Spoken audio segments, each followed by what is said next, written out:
Hi friends, welcome to cook to easy.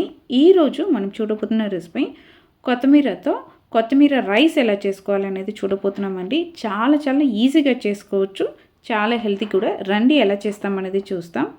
పొయ్యి మీద అడుగు మందంగా ఉన్న ఒక కడాయి పెట్టేసి 1 టేబుల్ స్పూన్ అంత నెయ్యి వేసుకోండి, 1 టీ స్పూన్ అంత ఆయిల్ వేసుకోండి. ఇవి రెండు బాగా వేడి అయిన తర్వాత మనం మసాలా ఐటమ్స్ అన్నీ వేస్తామండి. 1 ఇంచు దాల్చిన చెక్క అండి, అలానే స్టార్ అనీస్ ఒకటి వేసుకోండి, ఒక నల్ల యాలకులు, గ్రీన్ యాలకులు 2 అండి, క్రాంబులు ఒక 4-5, 1 టేబుల్ స్పూన్ అంతా మీరు పల్లిపప్పు వేసుకోండి.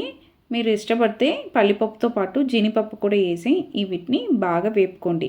అది వేపుతున్న ఈ సమయంలో అండి మనం ఒక పేస్ట్ రెడీ చేసుకోవాలి. కొరియాండర్ పేస్ట్ కోసం అండి 1 టీ స్పూన్ అల్లం వెల్లుల్లి పేస్టు, 10 పుదీనా ఆకులు, 2 పచ్చిమిర్చి, అలానే ఒక హ్యాండ్ఫుల్ అంతా కొరియాండర్ అండి. ఇవి అన్నిటినీ మిక్సీలో వేసి మనము గ్రైండ్ చేసి తీసుకోవాలండి. ఈలోపు మనకు పల్లిపప్పు అనేది బాగా ఫ్రై అయిపోయింది. ఇప్పుడు ఒక మీడియం సైజు ఆనియన్ని ఇలా పొడవుగా కట్ చేసి దాన్ని కూడా ఆయిల్లో వేసి ఫ్రై చేసుకోవాలండి. కొద్దిగా కరివేపాకు కూడా వేసి బాగా ఫ్రై చేసుకోండి. చూడండి, వీడియోలో కనిపించినట్టు ఆనియన్ ఫ్రై అయితే సరిపోతుందండి. ఇక్కడ మనకు కొత్తిమీర పేస్ట్ అనేది రెడీ అయిపోయింది. 1 టేబుల్ స్పూన్ నీళ్ళు వేసి ఈ విధంగా కచ్చాపచ్చగా మనం గ్రైండ్ చేసి తీసుకోవాలండి.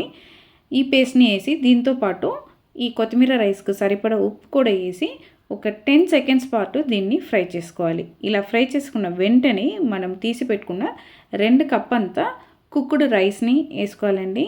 రైస్ని వేసి మీరు ఈ కొత్తిమీర పేస్ట్ అనేది రైస్కు బాగా కోట్ అయినట్టు మనం పొయ్యిని సిమ్లో పెట్టుకొని కలుపుకోవాలండి. ఈ విధంగా మెల్లగా మనం కలుపుకున్నామంటే మనకు ఈ కొత్తిమీరలో ఉన్న ఫ్లేవర్, అలానే పచ్చిమిర్చి, కారం అన్నీ మనకు అన్నంకు విడివిడిగా కోట్ అవుతుంది. అప్పుడు కొత్తిమీర రైస్ తినడానికి చాలా బాగుంటుందండి.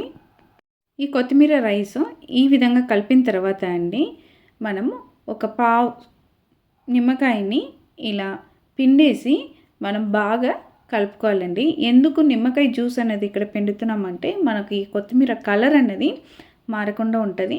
సేమ్ టైంలో ఈ కొత్తిమీర రైస్కు ఒక లైట్గా పుల్లదనం అనేది కూడా వస్తుందండి. ఇది తినడానికి చాలా బాగుంటుంది.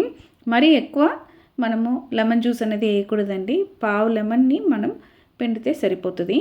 ఇలా జ్యూస్తో బాగా మిక్స్ చేసి ఒక 10 సెకండ్స్ పాటు కలిపేసి తీసుకున్నామంటే మనకు ఫ్లేవర్ఫుల్ అయిన కొత్తిమీర రైస్ అనేది రెడీ అయిపోయిందండి. The best lunch box recipe కూడా అండి. చాలా ఈజీగా మనము చేసి పెట్టచ్చు. మీరు కూడా సేమ్ కొలతలతో ఒక్కసారి ఈ కొత్తిమీర రైస్ రెసిపీని ట్రై చేసి చూడండి, టేస్ట్ చేసి చూడండి, ఖచ్చితంగా ఇష్టపడతారండి. మీకు ఈ కొత్తిమీర రైస్ రెసిపీ నచ్చిందంటే కుక్ టు ఈజీ ఛానల్ని లైక్ చేయండి, షేర్ చేయండి, కామెంట్ చేయండి. తప్పకుండా మన కుక్ టు ఈజీ ఛానల్ని సబ్స్క్రైబ్ చేయండి. అందరికీ బాయ్ అండి.